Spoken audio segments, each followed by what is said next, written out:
first homework was this topic, the moneyness of Bitcoin and Ethereum. First question, what is the bankless program?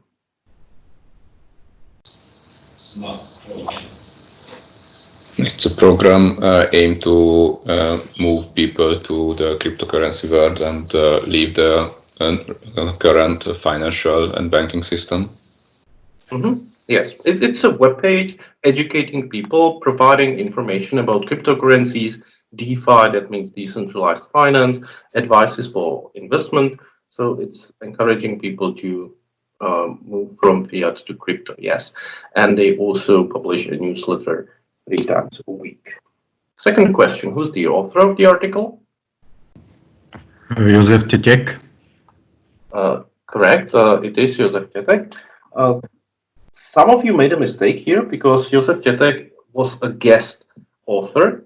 So normally most of the articles on this webpage is published by another person, but this time it was Josef Tetek, who's a Czech guy, a friend of mine, and a great influencer in the community today. He is very popular, publishing a lot of papers every week, like 2-3 times a week, I guess. Third question, what is the Bitcoin dominance?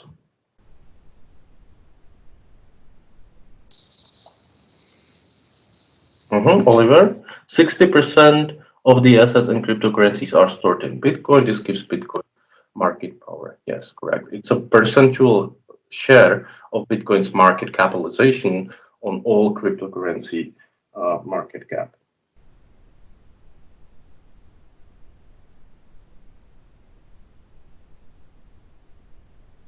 Fourth question, what is Bitcoin's strategy to become world's major non-fiat currency?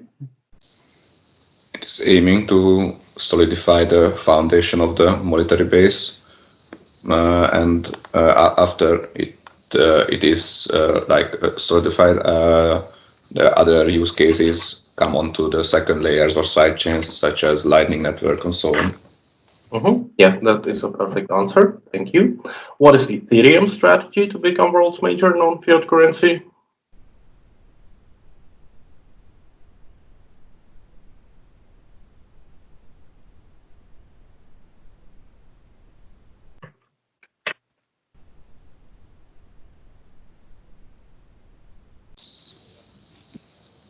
It's like another way around, like making money, making a platform to develop further money aggregates, like lending or derivatives. It's like a tool to make use cases for the money system.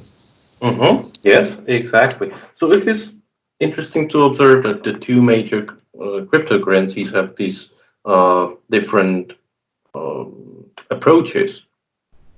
What are Bitcoin's sacred days?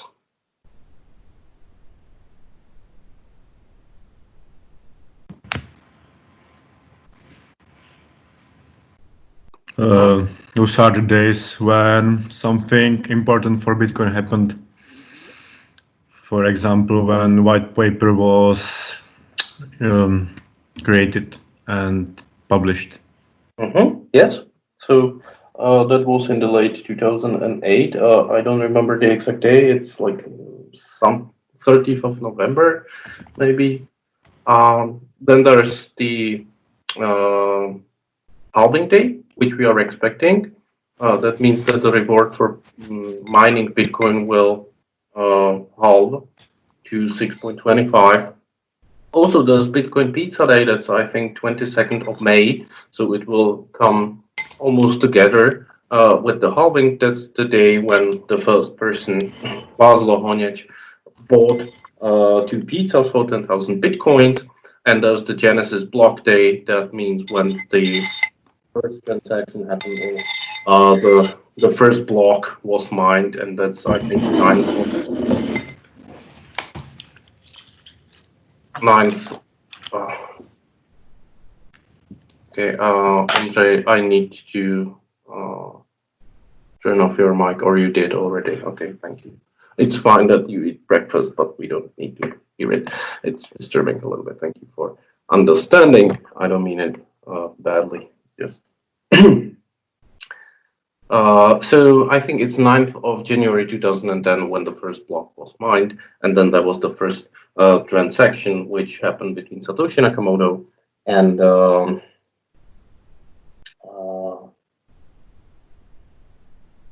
was the first recipient of the Bitcoin transaction. I now forgot the name. Any idea?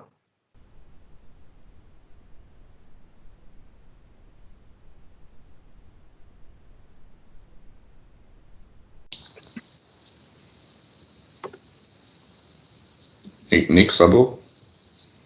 It wasn't Nick Szabo. It's the other guy that is supposed to be Satoshi Nakamoto together with Nick Szabo. So Satoshi Nakamoto. Half penny. Yeah, Halfini. Halfini. Thank you very much. That's it.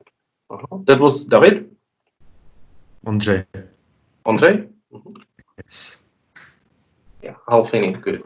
Halfini and Satoshi Nakamoto are supposed by the majority of the community to be the Satoshi Nakamoto. So we can say that Satoshi Nakamoto sent the first Bitcoin transaction to himself.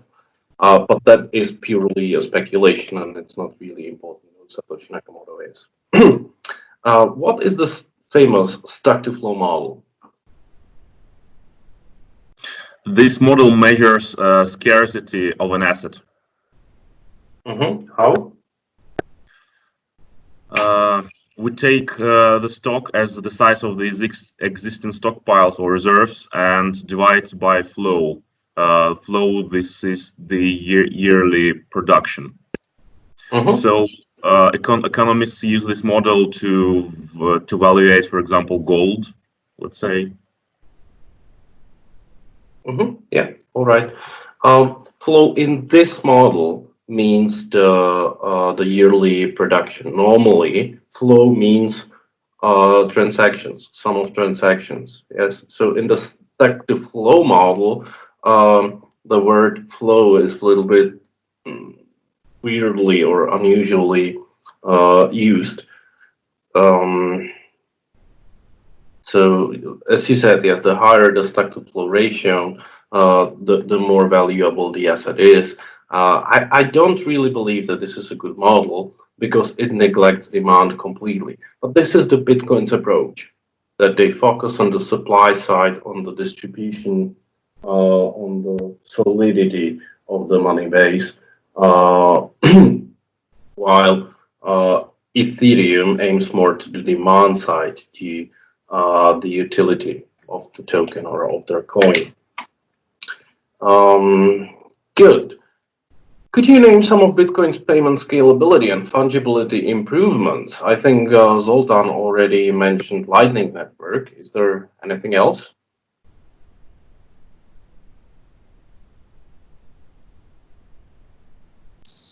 Maybe Whirlpool. Whirlpool? What is it? It mixes up your coins and it gives you some anonymity. Well, that is not embedded into Bitcoin's protocol. There are mixing pools, correct?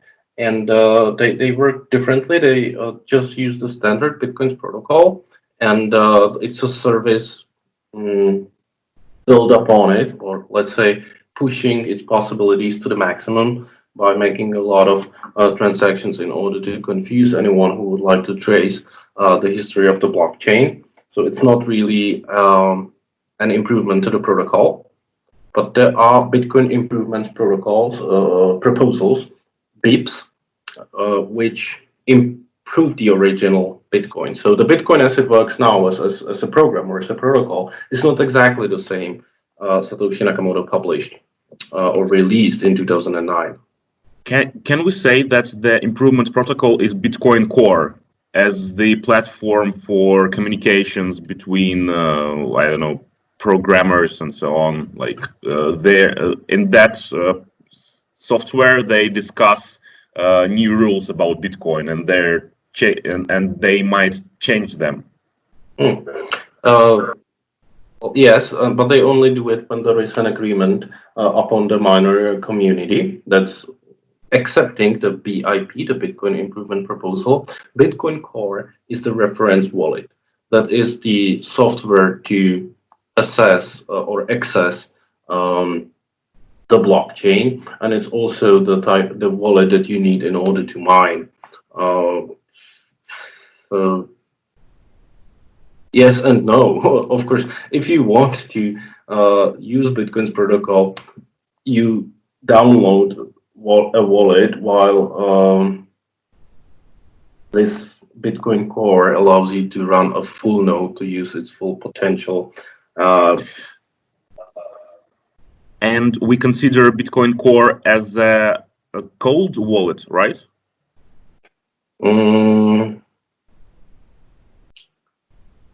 A cold wallet is a wallet which is not connected to the internet. So if you are running Bitcoin Core and you are at the same time communicating using the internet, it is not a cold wallet. A cold wallet can be a piece of paper, it can be a hardware wallet, or it can even be any software wallet at all if you have your computer turned off or unplugged from the internet. So it depends on how you behave, but any wallet connected to the internet is a hot wallet. Web wallets or exchanges are not even real wallets because you don't have the your private keys. Yeah. Does it answer your question? Well, partially, actually, because like I'm trying to understand like what is the cold wallet and what is the hot wallet. And what about Bitcoin Core? I thought that this is a cold wallet because we download all the transactions, we download all the blockchain, and like in some way I see it as a cold, and in some way I see it as a hot. You know, so maybe it's a mix. Again, a wallet is a software and it can do various things. Some wallets only do one thing, and that's keeping your keys. So if you just write your private key into a paper, or that is already a cold wallet by definition. It is unplugged. It is not connected to the internet. A hardware wallet, it's the same. It's passive. It does not communicate with the internet. It just keeps your private keys. Or you can have crypto steel, which is a metal wallet where you have your private key. So that's one thing a wallet does. It keeps the private keys. The other thing is that it can communicate with the network. It makes you a node, either a full node or a standard node. A node means that you are a point of communication in the network of computers. That's what a node does. And of course, a paper wallet doesn't do it. Neither does the hardware wallet. That's why even if you have a Trezor, you still need to use a web wallet for Trezor that is compatible with Trezor. But this wallet does not keep the keys. It does everything else a wallet can do. So that's why even a web wallet can be a cold wallet if it does not keep the keys because they are in your hardware wallet. Bitcoin Core can be used as just as a storage of your private keys if you turn off your computer or if you unplug it from the internet. But if you want to use its other functionality, that means communicating, being a node, mining, downloading the blockchain, communicating with your other neighboring nodes, then it is a hot wallet. Okay? Okay, thanks for the answer. Mm-hmm. Yeah. If you use this Bitcoin Core, then the Bitcoins that are kept in it, that are stored in it, are private keys that are in your computer. And because your computer is online, it is connected to the internet, hackers might get to it, which makes it a hot wallet. It doesn't mean that it is inherently unsecure. It is just as secure as your computer is. And I recommend you to have a secure computer using firewalls, VPNs, and stuff. Yes, antivirus program, if it makes any difference. That's it. Thank you for this interesting discussion. I hope it was interesting for others too. So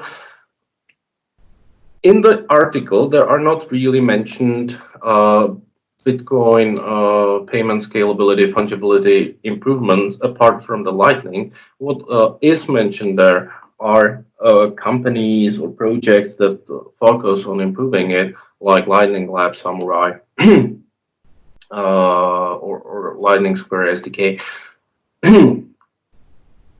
A typical example would be SegWit, segregated witness, which improves the scalability and fungibility. Now, how would you describe Bitcoin's protocol's development? What is it like? It's like a hard fork or a soft fork. It can happen through a hard fork or a soft fork. So every time you make a change in the protocol, other computers might or don't have to download the new Bitcoin Core to accept it.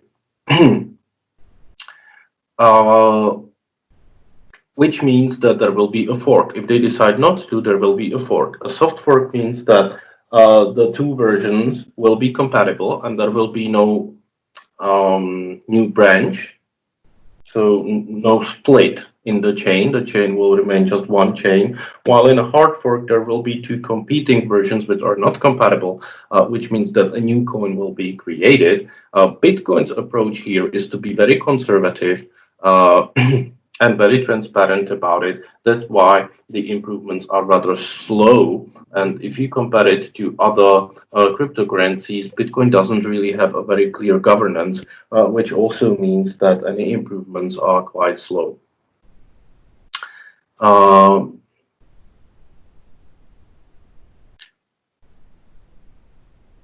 What does Ethereum focus on? I think I already said that it focuses on demand on the utility side of moneyness. What does it mean that Ether, the unit, the currency of Ethereum, is locked?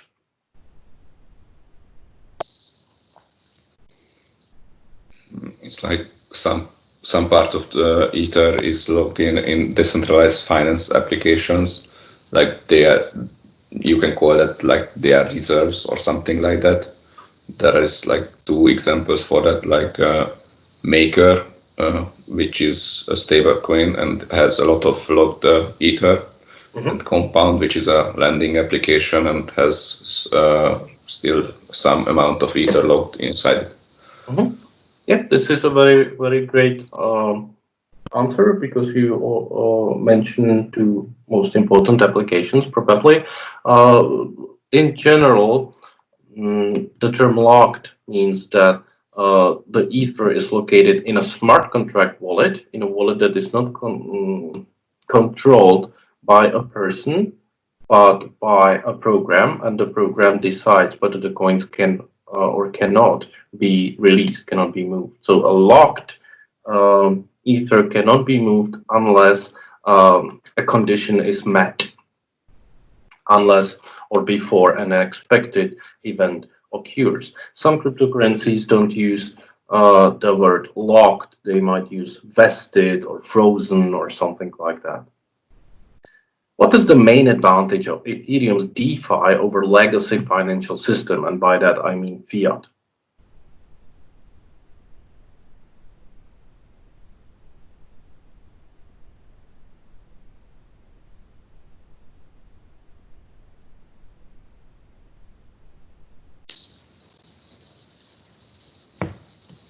According to the article, it was transparency and auditability. That the blockchain and the DeFi network can be really we can see the faults and the problems in a couple of hours, while in the fiat system it is really hard to see or go through all the accounting and stuff. And Yes. hard to spot problems. Exactly. Ethereum is way more transparent. Also, it is open to everyone. It is borderless, inclusive, or it's supposed to be inclusive. And I think by design it is. What approach do you prefer, the Bitcoins or Ethereums?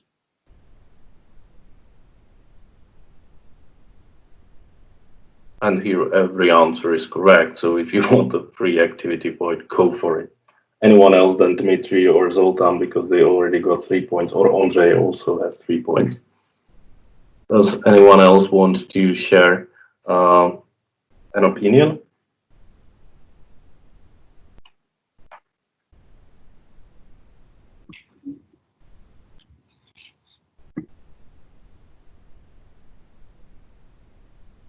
Oliver?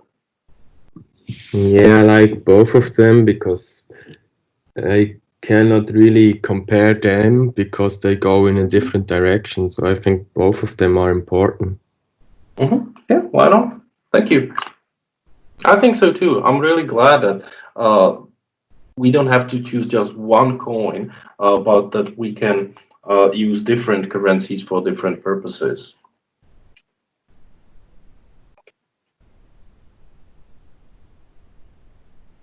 The other article was named "Why Exchanges Delete Coins." First question: who is Jimmy Song? Jimmy Song's the author of the article and a Bitcoin educator, developer, and entrepreneur. Yeah, fine. Cheers. What are the 3 ways to get a coin listed on an exchange? Demand by the customers, bribe the token's central committee, or hard fork demand by customers. The word bribe here sounds quite negative, but it's not a felony. It's not illegal to bribe the let's say committee or usually the founder or the foundation behind the exchange. It's just a fee that you pay so that your coin gets listed, but we can see it as a bribe, of course. But in the other part of the article, you might read that there are costs connected to listing the new coin. So of course, it must be profitable from the perspective of the exchange. So it's obvious that one of the conditions must be met. Either there is the demand, or you get paid directly, or there is a fork, and consequently there is the demand of the owners of the original token who want to get the new one. What examples of hard forks or hard forked coins do you know? David, Bitcoin Cash and Ethereum Classic. Good. Ethereum Classic again. Yeah. Interesting fact, and one of you wrote that. I like that. Ethereum forked from Ethereum Classic. Ethereum Classic is the classic. It's the original Ethereum. It just renamed because, yeah, Ilya writes Ethereum because the new Ethereum is more popular than the original one. BTG and Bitcoin Satoshi Vision. What is BTG? That's a new coin, right? Or isn't it? I think it's Bitcoin Gold, or no? Bitcoin Gold. BTG. Bitcoin Gold. It's not that new. I'm just googling it, and it was released 2017. Yeah, it's not very popular. Bitcoin Satoshi Vision and Bitcoin Cash are rather popular.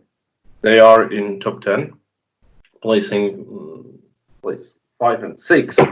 So surprisingly enough, I don't think that they are any good, but they are still strong in market capitalization. It is mostly, in my opinion, because there are powerful people in Bitcoin community that are authors and thus supporters of Bitcoin Cash and Bitcoin Satoshi vision. And this is a great thing. If there is a controversy among about the future development of a project like Bitcoin, there is no need for a true civil war because the adversary or the one who disagrees with the development can fork and have a new coin without having to break the original one.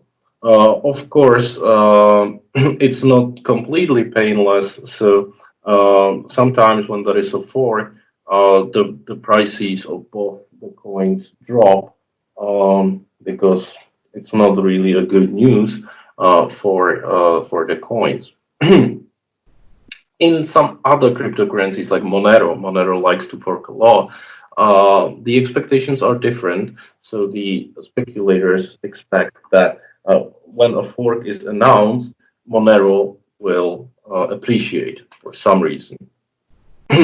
I don't buy these speculations, so I'm not really happy about the particular fork. I'm happy about the fact that it can happen. Why not? Yeah. What kind of revenue do the exchanges get from the coins being listed?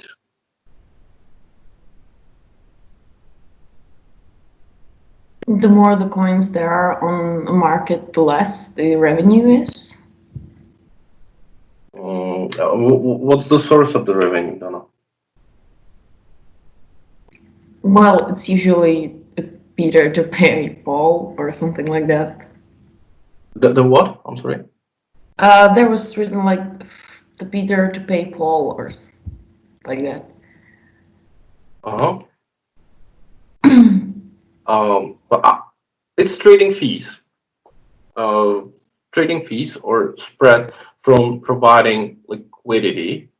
The trading volume itself, it's a good thing, Linda, but you need to get paid for providing the volume, providing the liquidity. And either you get trading fees directly, that's what the exchanges charge you when you make any trade. So with greater volume, there are more fees. Or there is spread, which means that's the difference between bids and asks, and that's how the liquidity providers earn money. Liquidity providers just make orders in order to satisfy both sides of the market, the bears and the bulls, the ones who want to sell, the ones who want to buy. And because there is the difference between the buying price and the selling price, the ask and bid, you can make money on that, just on providing liquidity. And of course, the other source are the bribes. Mhm.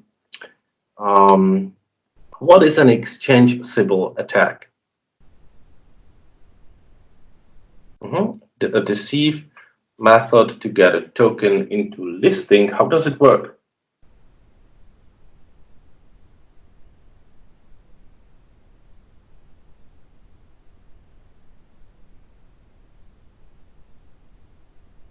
A Sybil attack in general means that you act like you have more identities, or you create fake identities and you pretend to be more people. It's like if you voted in a poll and you had more votes. So that's the exchangeable attack. You want to persuade the owners of the exchange that there is a huge demand by many people that a coin would be listed, but in fact it is fake. What expenses do the exchanges have from listed coins? For example, the upgrading and maintaining of the coins. Mm-hmm. yes. Plus expenses to keep the node up, that's the maintaining, yes, and the continual cost for upgrading. So you said the same, and Paula says cost for an exchange for listing a token, keeping node up, cost upgrading, downtime, and maintenance on forks. Yes, perfect. And last question, what risks do they have?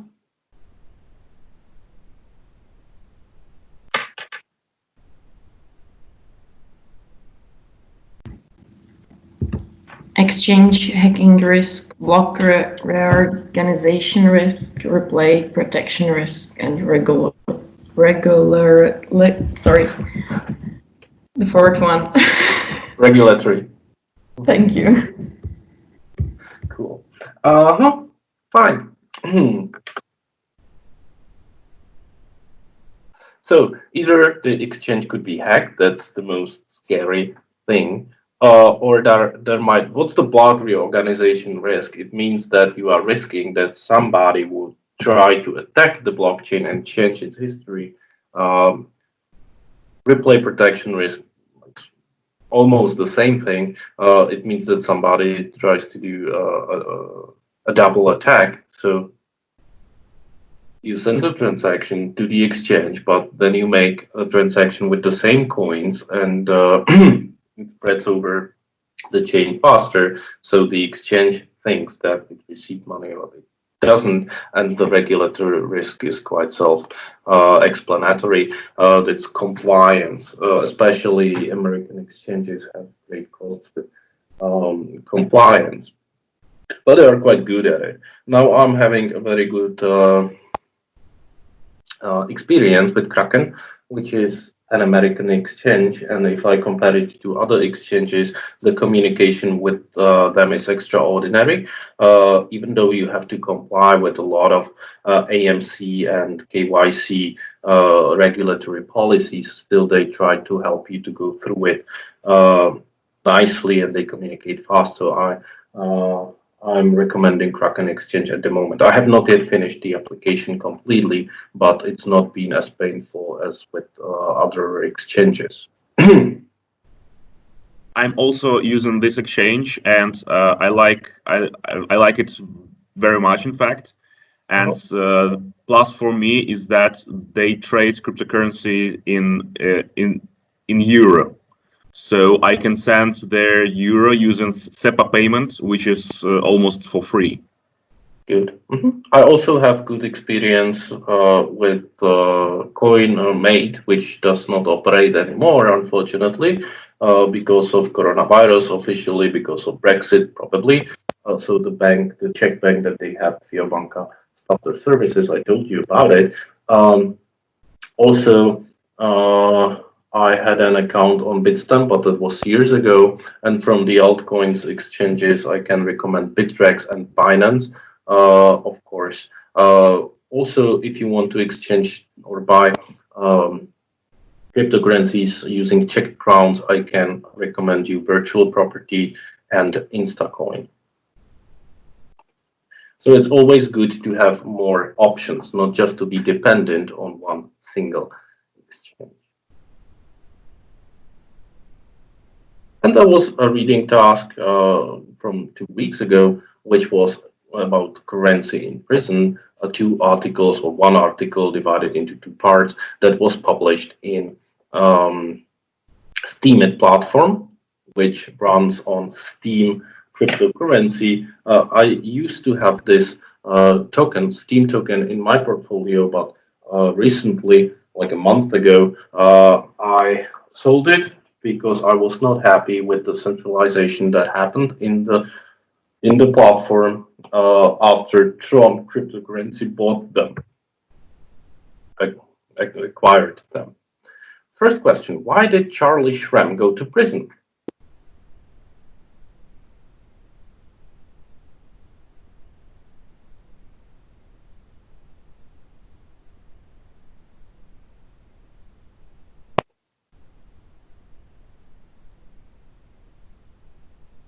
It was not mentioned in the article, so I hope that you would make research. The answer is because he had to. He was sentenced to 3 years in jail for unlicensed money transmitting related to the Silk Road. A Silk Road was a dark road, dark web bazaar with pretty much anything, including illicit drugs and this illegal stuff. Why did I want you to read this article? Firstly, in order for you to try the Steemit platform, and the other reason is because it gives you another perspective on alternative money systems. What markets are there in the prison?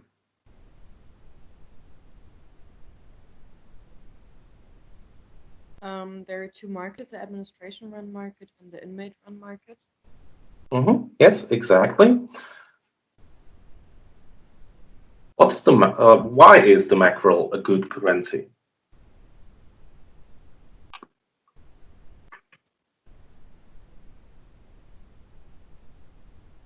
Because of its utility and medium of exchange, it's best source of protein in prison and also has a long shelf life. And if you have friends in the prison, you can still use it. Yes, it has a non-monetary use case. It is a source of protein, as you said. Most people like it. Most people like fish. Even some vegetarians eat fish. It's durable. Its durability lasts a few years. It has the same value all over the country. So in all prisons, sometimes you go to prison more times, and its scarcity. It has a limited supply. So it has a lot of good qualities as a currency. What is used as a long-term store of value?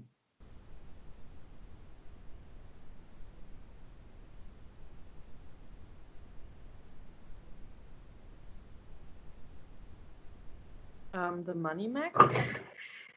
Not really. I said that the mackerel is quite durable, but not completely. So Yeah, but that's the edible mac. The money mac is the one that does not help, that already passed the edible stage. yeah, it is expired. It's Yeah. an expired mackerel. So this is another question, and it has no real utility whatsoever. So what happens here is that the substance changes from physical to consensual, and you can have a consensus about something being accepted as money, more or less forever. But there was another source of long-term storing value mentioned in the article, and that was stamps, post stamps. Uh, their quality is that they are light. Yes, Pablo writes. They're light and they are absolutely durable. Plus, they are collateralized by a service. You can use it in order to send letters outside of the prison to communicate with your family. Um, even though they are less and less used, of course, because we use digital means of communication. Also, it is easier to hide stamps in a prison. So if you're piling them up, if you're hoarding them, it's easier to hide them from the guards. What happened to Moneymax in the end of the story?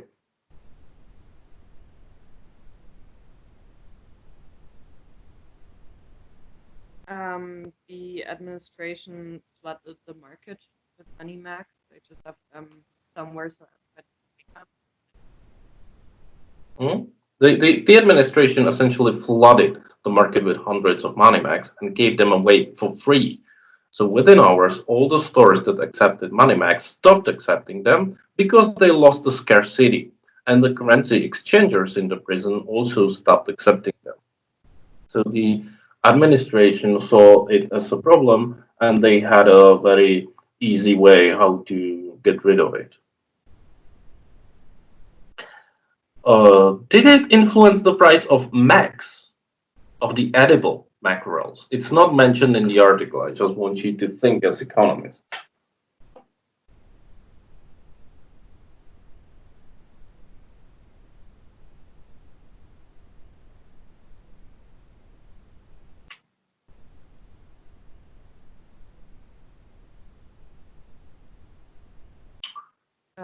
I don't think so because they didn't exchange it anymore.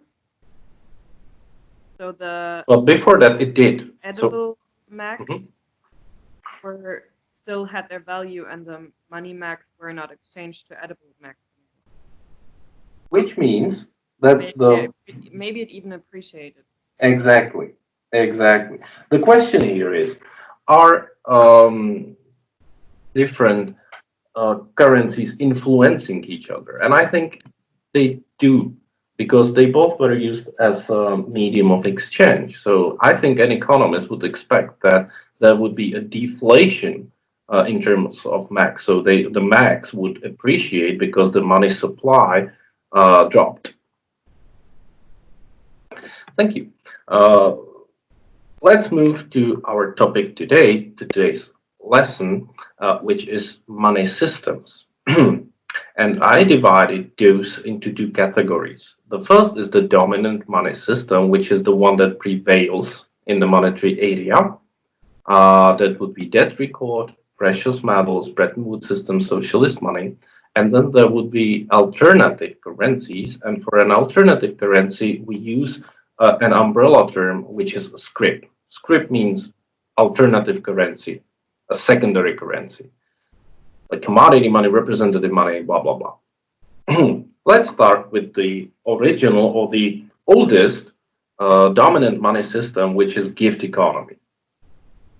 Gift economy. In a gift economy, you don't have a currency per se. So how do people exchange things? We spoke about it in the lesson where I debunked the myth of barter. So in a gift economy, you have a system of mutual favors. So you give a gift to one of your friends or neighbors, and then you remember, or the two parties, both the parties remember that there was a favor, and the recipient of the favor is now obliged to return the favor in the future. A special type of or a more institutionalized form of a debt record economy is a concept called a potlatch, which the American natives use. Have you heard about a potlatch? Do you know what it is?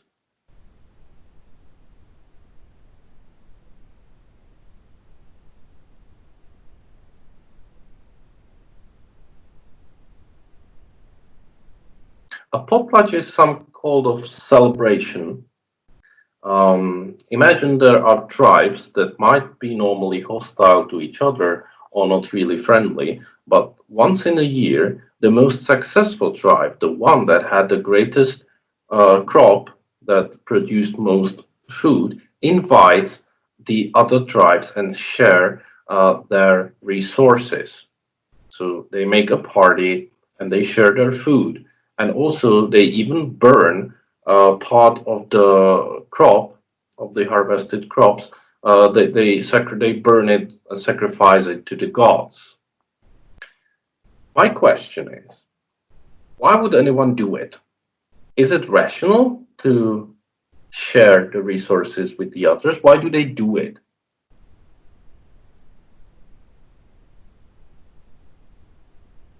Because maybe in another year, another tribe can share resources with them.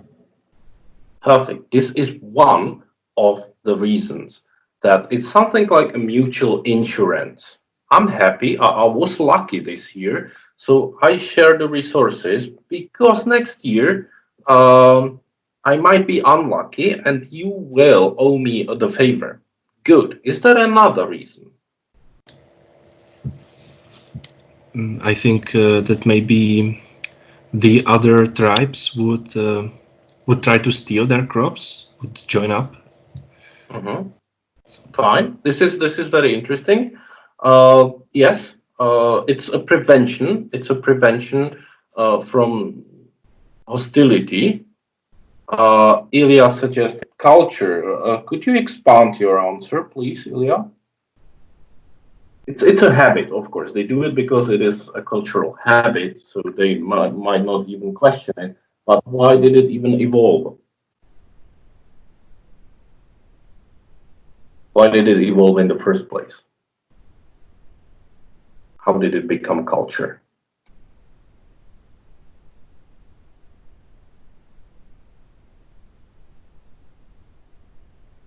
All right, we heard one reason or two, maybe protection, insurance. Yes. Also, by giving, the donor showed off, they showed off their wealth and reaffirmed their social position. Hey, we are the leaders, and look how generous we are. Um, Also, since giving gifts was essentially a claim of superiority and wealth from the donor, it followed that accepting gifts was a mark of recognizing the superior status of the donor. So it's something like begging in front of the king when you accept their food. Um, Also, Georges Bataille suggests that these rituals gave into the fundamental human economic need to spend excess resources non-productively. This is interesting. He believes that people have some urge to spend resources non-productively. I would call it punk. If you do something that doesn't do any good for you just because it's good for your mental health. Like people like to smoke, even though it's killing us, the act of deliberately killing ourselves makes us feel alive. So that's why they burn it. That's why they burn it. Looks like some things don't change. Yeah, well, people don't change. That's what we all should remember and understand. Some people try to change the society and make them behave differently, but these are usually the bad guys in the story. Like, have you seen the series His Dark Materials? It's a little bit for children, but there is this point that both the parents of the main character try to do something good for the society by changing the way the society behaves. But this is considered evil because, well, it's always coercion. It's always coercion, and people don't change. Things don't change. We still behave like we always did, and we probably always will. And just the minor cultural, superficial things change, and they change gradually and slowly. It is possible that after the quarantine is over, people will behave more eco-friendly. Maybe, who knows? Now, when we have experienced this fresh air without all the cars and factories, and the nature is beautiful, and you can breathe, well, it is lovely. So maybe people will understand the value of the clean environment for them, and they will be more green. But who knows? Maybe we will not. Maybe we will forget about all of this after the first party. Another story from the prison. In the picture, you can see a friend of mine, Roman Tietz, one of the founders of Paralelní Polis, the cryptocurrency venue here in Prague, Holešovice. And he went to prison deliberately. He made a prank, changing traffic lights in Prague so that they showed some funny pictures instead of the standard walking and standing person. And he was sentenced to pay a minor penalty, but he decided not to pay it and go to prison for a month instead. And in the prison, he learned how the economy worked, and that there was gift economy. So you would help one of the fellow inmates in any way. Like he is an artist, he's a painter, so he was teaching some other people in the prison, some other inmates, how to draw perspective. Like when you draw railroad and and stuff. And he would get charged, which means that the other person or anyone else would owe him a favor. So it is, you earn a favor and then you can take the favor in the future. Like another inmate would protect you if some bad guy would try to, I don't know, beat you. So this was the currency in the prison, this charges, this favors, let's say. Also, cigarettes were used as currency in the prison. Because, yeah, it's similar to the mackerels. An original carrier of the currency in that record of the favors was a brain wallet. So you just remember that somebody owes you one, or that you owe to another person. More institutionalized form of the carrier is a tally stick. Have you heard about the tally stick?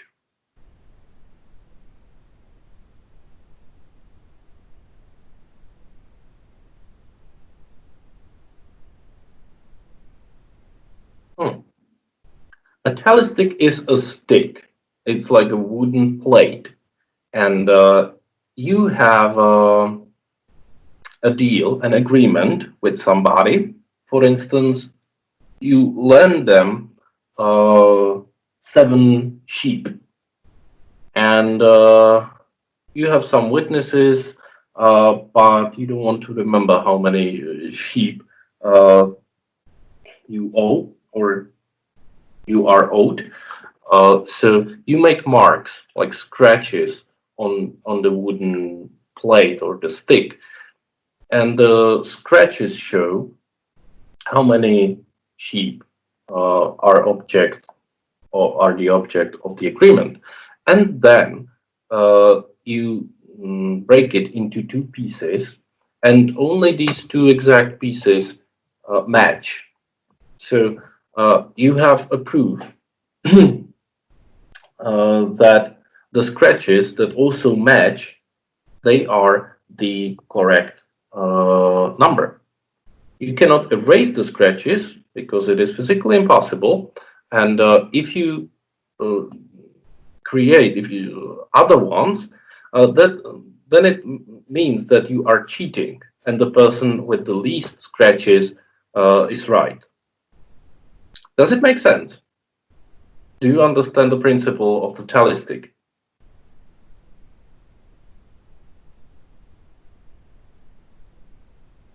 I think it's quite a brilliant idea. An additional question. Why didn't they use paper?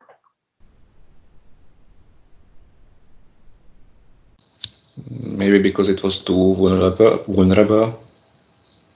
Unreliable? Too unreliable? Yeah, and you can just left it, or it can get burned more easily or something like that. Yeah, it is less durable, and mostly it is way more expensive. Paper was extremely expensive until like 100 years ago or 200, 300 years ago. Paper was super expensive. In the Middle Ages, books were more expensive than houses, let's say, because there was not enough paper. The technology was very complicated and expensive. While wood was abundant. Or clay. In the ancient Babylon or the Middle East, they used clay slates, and they recorded debts on these slates, and that's how the phrase "the cleaning of slates" or Latin "tabula rasa" was developed. Cleaning of slates or tabula rasa, it means that all the debts are erased and you can start anew. So it is because literally they were cleaning the slates of the marks. to show that there are no debts among us anymore. Have you heard about the peculiar story of the stone money on the Isle of Yap?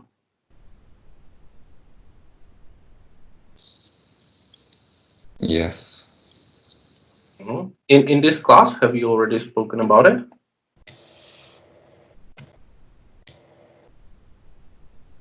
No. Yes, they used stones as currency. I Uh-huh. think. How? How did it work? Like in the picture, you can see that a huge stone with a hole, and there were some, maybe 3 or something like that, in one place, but they cannot move them. So they just remembered, like it was like a little bit of little island, and they remembered who owns those stones, and everyone on the island know that this stone belongs to that person, that stone belongs to this person. So if they made transactions, just said that this stone is now yours. Good. Yeah, they would make a bonfire. I think I spoke about these in the context of blockchain, that I likened blockchain to these raised stones. In blockchain, you announce to the public that your bitcoins are changing the owner, even though the bitcoins really don't move because they don't really exist. So it's the same with these stones. Good. These stones were valuable because there was a story behind them. They were scarce, and it was very difficult to obtain them because there were no lime quarries in the Isle of Yap. So you had to go 450 kilometers, 300 miles to Palau in order to steal the ray stones from the Palau people, bring it back on primitive boats. So it was very expensive. And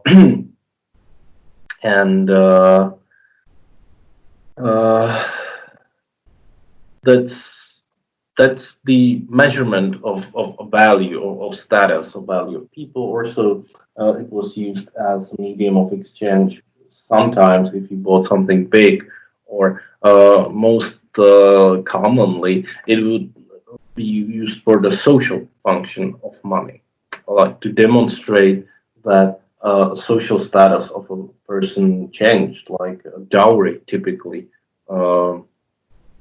If there was marriage, the ownership of the stone would also change. A question: why would you say there is a hole in the stone?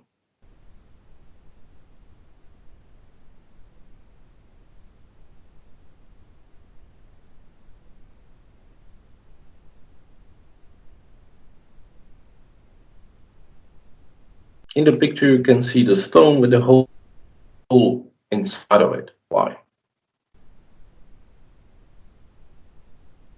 Maybe to make it harder to counterfeit.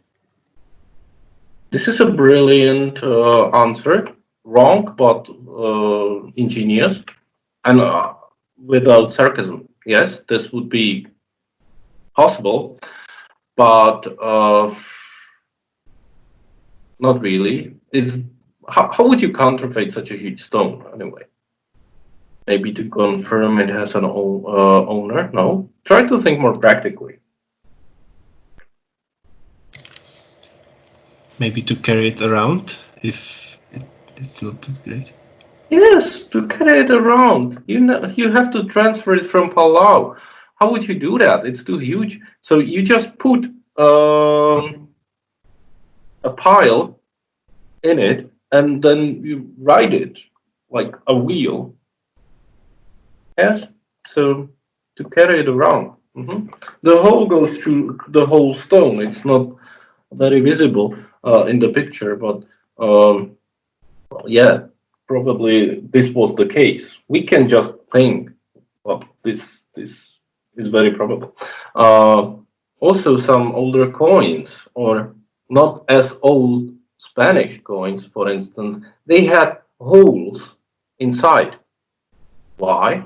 Well, because you would put a string through them, and then you can carry it around your neck or around your wrist. So these are practical reasons. And in terms of the Spanish peseta, well, I don't believe many people did that with the string, but that was a tradition. That's the culture. Maybe people forget what the original reason was, and they just keep repeating the patterns. And this is called a cargo cult.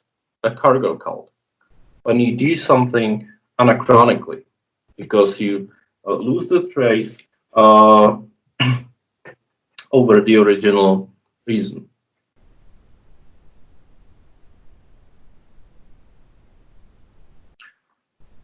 Let's analyze that record and compare it to euro. Why to euro? Because it is surprisingly similar.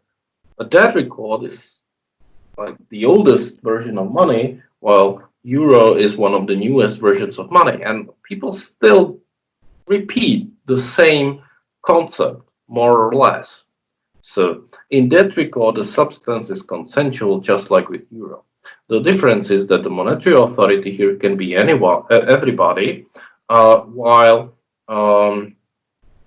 with euro, you use the banking sector.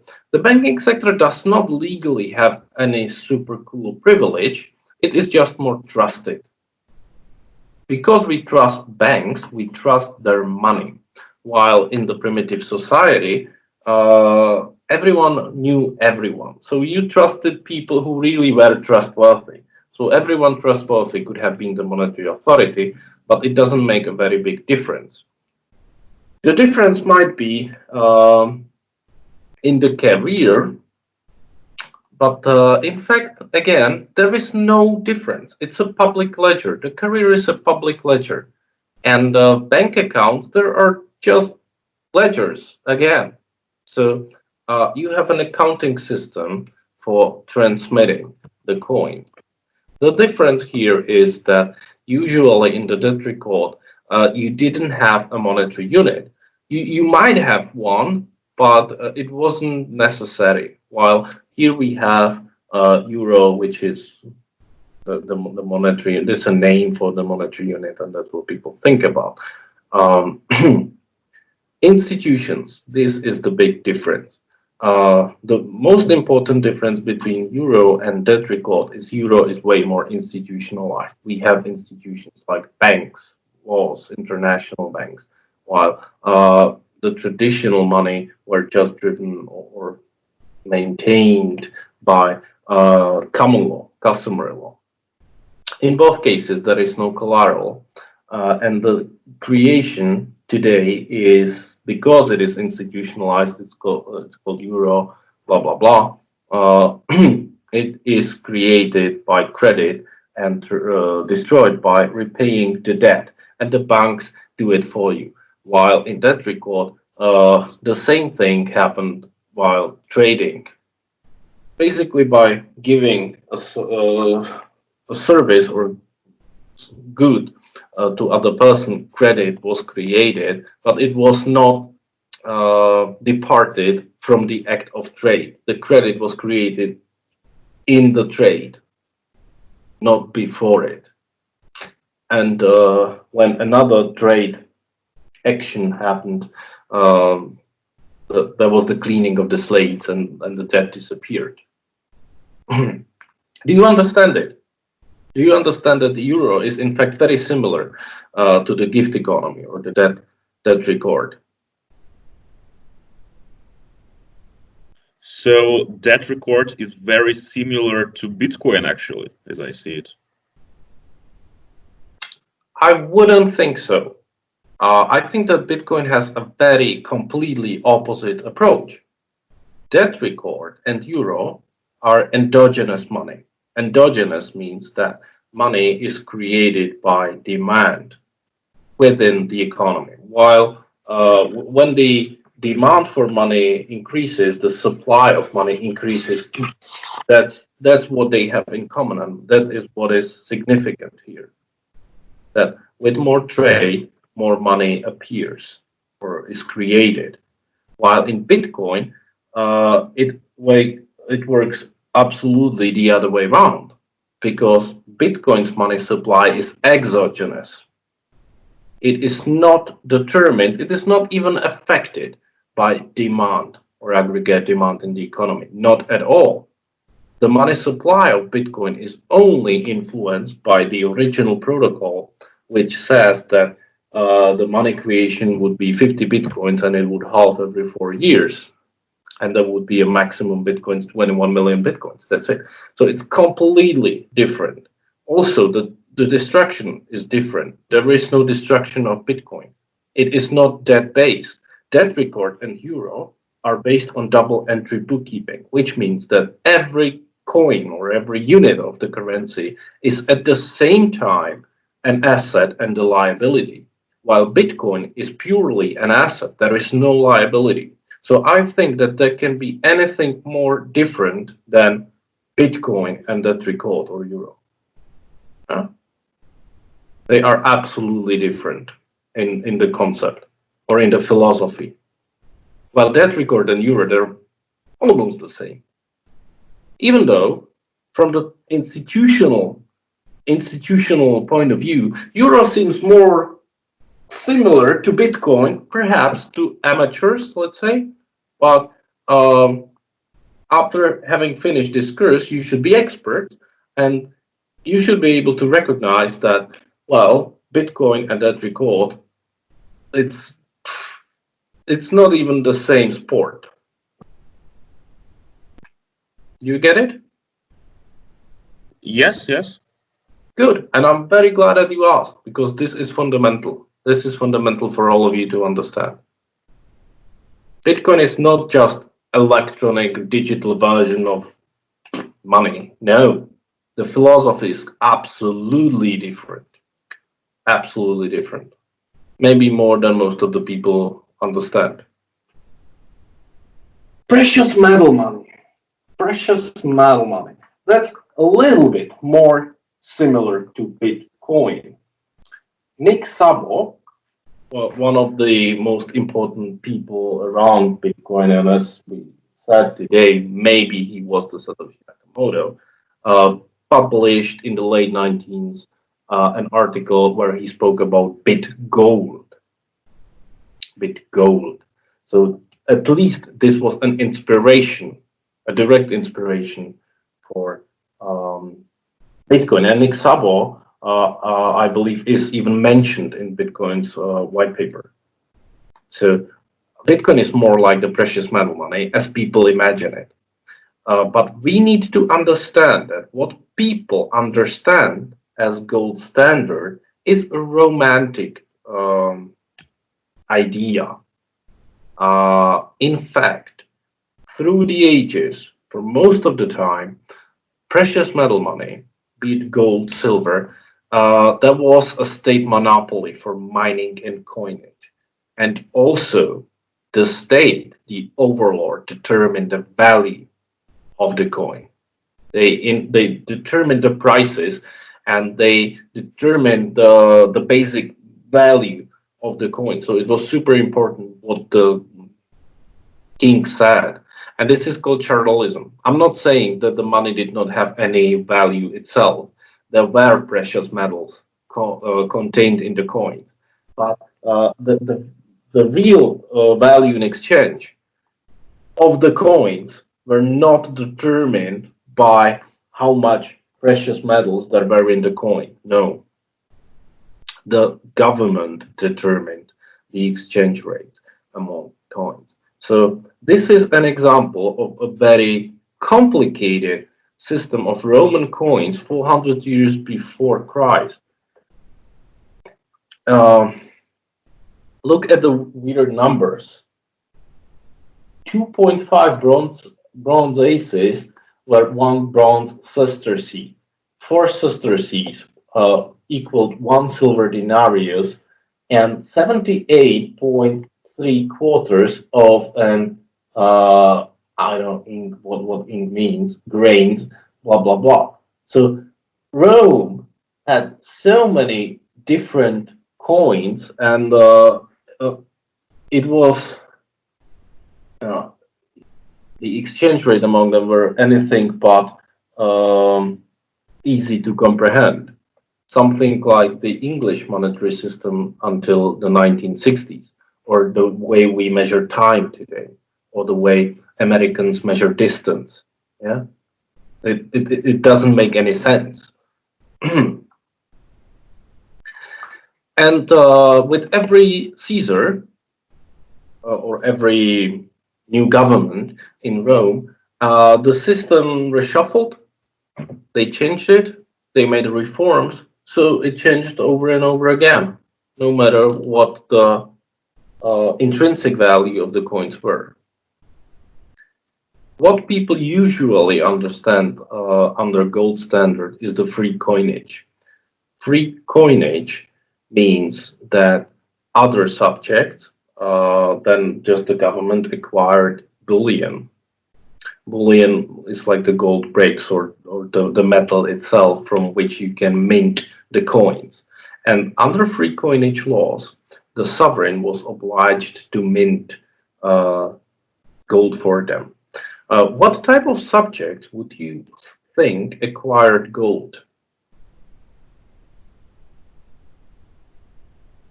Would it be like everyone? Did everyone just find some gold mine in their backyard?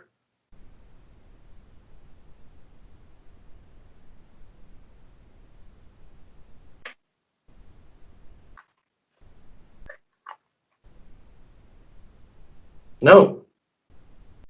It was a very limited number of people, actually.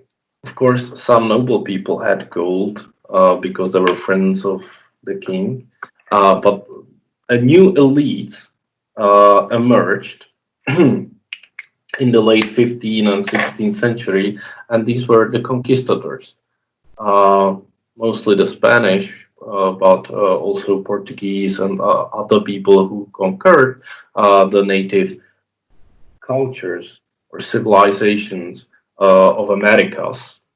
And some of these natives were very rich on gold, and the Spanish stole it and bring it to Europe. So gold got among more people. And a similar case was in India, where the European East Indian companies, the British, the Dutch, and the French, stole a lot of gold in India. And they became a new aristocracy, these governors, let's say. So that's how it started. That's how gold got among people.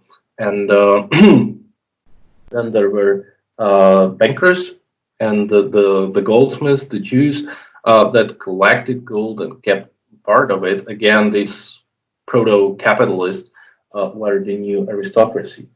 But the system of the free coinage, where anyone could have obtained gold, and if you had gold, the state mint was obliged to do the coinage, to mint it for you. And when paper money was exchangeable to gold for everyone, it only lasted for 40 years. That's the point. Like 1870 to the Great War, to 1914. So 40 years, there was really money worth the gold in it. Only 40 years. For thousands of years, even though there were gold standard or silver, bronze standard, metallic standards, it was the chartalism. The government determined the value of the coin rather than the market.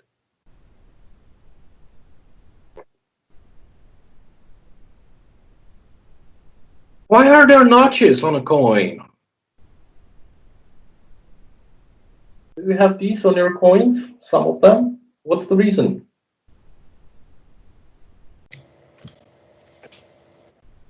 So that if someone tries to cut off a piece, you notice it immediately.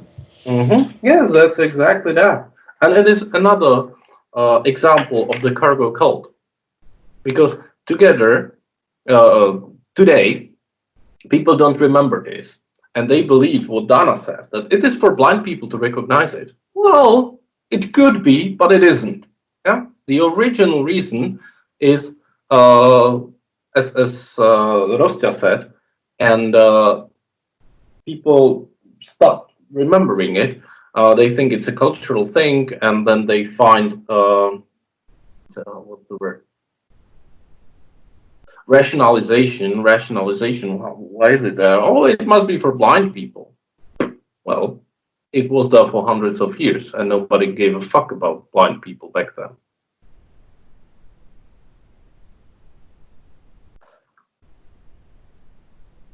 In this precious metal money, paper money was seen just as a receipt for gold.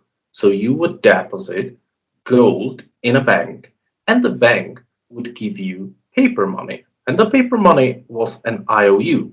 And originally, there was 100% reserves.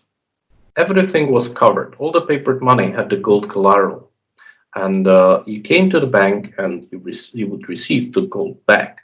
Or you could have traded with the papers because they were just receipts for gold. That was fine. But then there were reforms. The bankers realized that there is no need to keep the 100% reserves. Why? It's not expected that all the people would come for the gold at the same time. So they could just use it for their own expenses, or they can make more credit and give it to the society. So it is similar to today's system where money is created by credit. The only difference here is that in these precious metal systems, there was a difference between the fiduciary issue, which is the credit money creation, and the primary issue of money, which was the coins. The first time when paper money was recognized a legal tender, it was in Sweden in the 19th century, I believe, and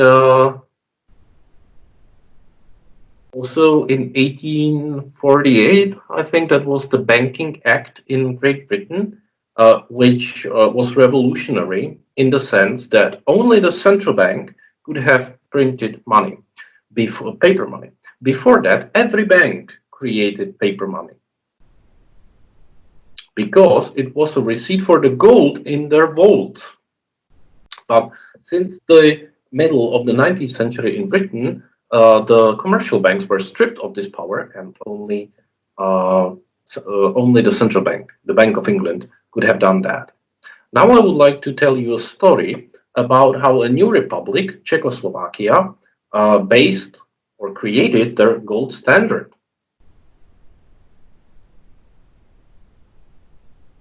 Imagine there is a central bank in Vienna because we were part of the Austrian-Hungarian Empire. But in 1918, Czechoslovakia won independence from the Austrians and the Hungarians, and there was no gold. But before the Second War, or before 1970, still gold had an important place in the monetary system, and the new central bank had to base its money standard on gold. But there was no gold in the central bank because it was a new institution. How would you say a new state can get the gold reserve? Any idea?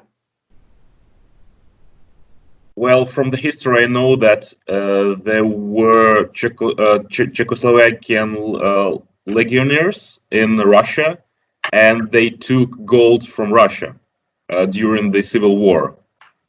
Yes. Very well, and I'm glad that you know that. This is a very controversial story. So, Czech army was part of the Austrian army of the Central Powers, but a lot of soldiers deserted to Italy mostly and Russia, and there was a huge contingent of Czech soldiers in Russia, hundreds of thousands, and in 1970, the ruler of Russia, Kerensky, back then decided that the Czechs can fight together and build a legion with the Slovaks, and they would create a Czechoslovak legion. And then the story got interesting because the Bolsheviks won over Russia, and there was a revolution lasting 4 years before the White Army and the Red Army. And there was a third army in Russia, which was the Czechoslovak army, like 1 million and a half soldiers, a lot of soldiers. And they controlled the Trans-Siberian Railway, and they were partly supported by the government, and they were definitely not supported by the Soviet government during the revolution. So they fought against the Soviets, but sometimes even against the White Army. They fought for themselves. They were rogues to some extent. And in the Russian literature, the role of the Czechoslovak legion is not popular.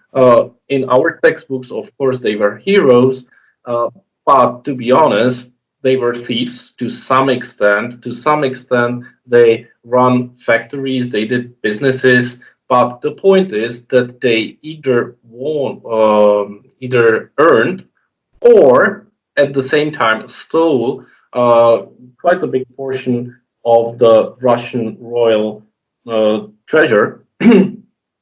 And in 2020, they finally escaped from Vladivostok, which is in the total east, far east of Russia, and they made a trip back to Czechoslovakia with the gold. And they started Legio Banka. That's how they got most of the gold. Part of the gold was bought on the market normally, mostly from Switzerland, and also part of the gold treasure, National Reserve, was given to the bank by people. That the people just make a collection and created the bank. The story continues. Another war came, the Second War, and what happened to the gold then? Part of it was confiscated or stolen by Nazis. Part of the gold was taken to England because in London there was the headquarters of the Czechoslovak exile government. The Czechoslovaks, together with Polish and Canadian, joined the British Royal Air Force and fight on the fighters against Luftwaffe in the Battle of Britain. What most people don't know is that Czechoslovakia had to pay for it. They paid to the British to be able to defend Britain. They paid for the training, they paid for rental of the fighters, they paid for the uniforms, they paid even for every single bullet that they shot on the Germans, and they paid it with gold. So this is absolutely outrageous. Winston Churchill, the leader of Britain, famously said, "Never in the history of mankind have so many owed so much to so few." The so few were the Czechoslovakian, Polish, and Canadian fighters, or the pilots, but in fact, Czechoslovakia had to pay. Then we had the communist regime, and still there was some gold, and after we won democracy, the rest of the gold treasure was tunneled. This is a word that was found by the Czechs, a new word, which means that you have money in your company, or but then you steal it from your own company. So the money was tunneled by the government and sold on the gold markets for the lowest price in history. So it was absolutely stupid, and Komerční banka, a branch of Société Générale, participated in this fraud. So today, when you visit the Czech National Bank, you go to an exhibition and you have to walk through a vault door, and you wonder, why are we entering a vault? No, we are going to an exhibition.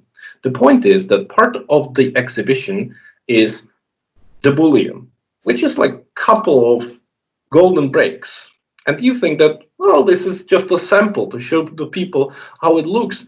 No, it's the complete gold, the Czech gold treasure. It's it. That's it. So if you go to the exhibition, there is nothing more. You could see actually because there are no gold reserves left. Um, I checked this. Well, there's a book about this story, but I also checked it with the historian of the National Bank, and he confirmed that sadly this is completely true. Tables again. Let's compare free coinage and the classical gold or silver standard, which is the chartalism. So in the left part, you can see chartalism, and this is the free coinage. In both cases, the substance is physical because there is physical collateral, or the money is worth itself, the coins are worth itself. But in chartalism, it works well, so and so, because it's mostly the overlord, the monetary authority, who determines the value of, and creates new coins. While in free coinage, there is no monetary authority. Everyone who has the bullion or who has any gold can have it minted. Carrier, here is the bullion, the coins, here just the coins, because the bullion is not considered part of the money supply. Here you can see some historical names of currencies. These are some more modern ones that were used in free coinage, either Austrian dollar or Austrian crown here. Transmission system, physical transfer in both cases. That's the difference between what we have today. Well, you know that the transmission system is accounting. Accounting was not that developed through the Middle Ages, so just the fact that you had the coins basically made you the owner in the eyes of the regulator or of the law. Institutions, mines, and I'm saying here mining rights. That's interesting. Mining rights were among the first laws.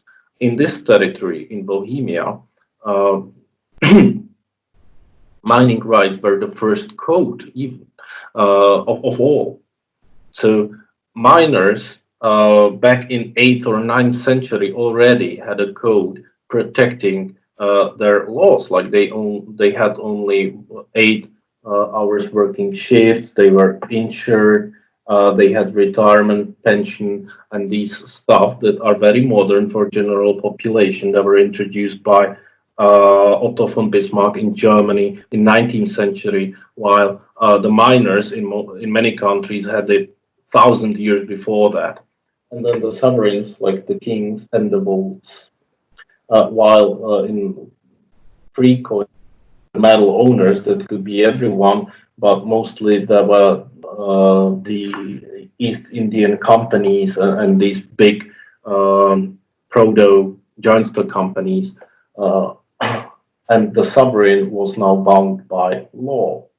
And the creation is in both cases minting of the coins, and termination would be melting. We ran out of time, so I would stop now.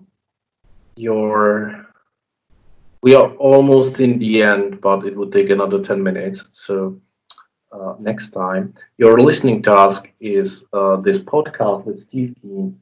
And the question is, what makes a currency stable? Is there anything you would like to ask? Yeah, I've got a question. What do you think about crypto market right now, and if you have managed to close your short? Thank you. Yes, I did. Fortnight ago. So 2 weeks ago, right after our last class, I decided to close the shorts in the Monday evening because the American markets did not fall. So I switched to the long position, which I'm still keeping. And I have mixed expectations about today because there is a lot of information that the stock markets might fall today. In the United States, Dow Jones is attacking its maximums again, so it's a very unhealthy increase in the stock prices, and it signifies a bubble. So I will be very cautious today watching the market, and I might return to the short position again. We have a long call with my colleagues last night, and we have discussed everything and analyzed even the stock markets. So we will see. If that happened 2 weeks ago, I would completely be sure that it's a short opportunity. Now, maybe cryptocurrencies have detached from stock markets, but we will see today. I'm not really sure. And it is possible that markets will not react and they will continue growing. And I mean stock markets. So I'm still in long position. David asks, I would like to ask whether the sources and graphs are counted in the total amount of pages which cannot exceed 10. Let me put it this way. If your term paper is really great, I would not be mad if it is a little bit longer. But if it is not very good, then you know I want you to keep it shorter, of course. So, well, depends. I would not kill you if it has more than 10 pages, but especially if there are a lot of graphs and sources. Sources definitely do not enter these 6 to 8 pages.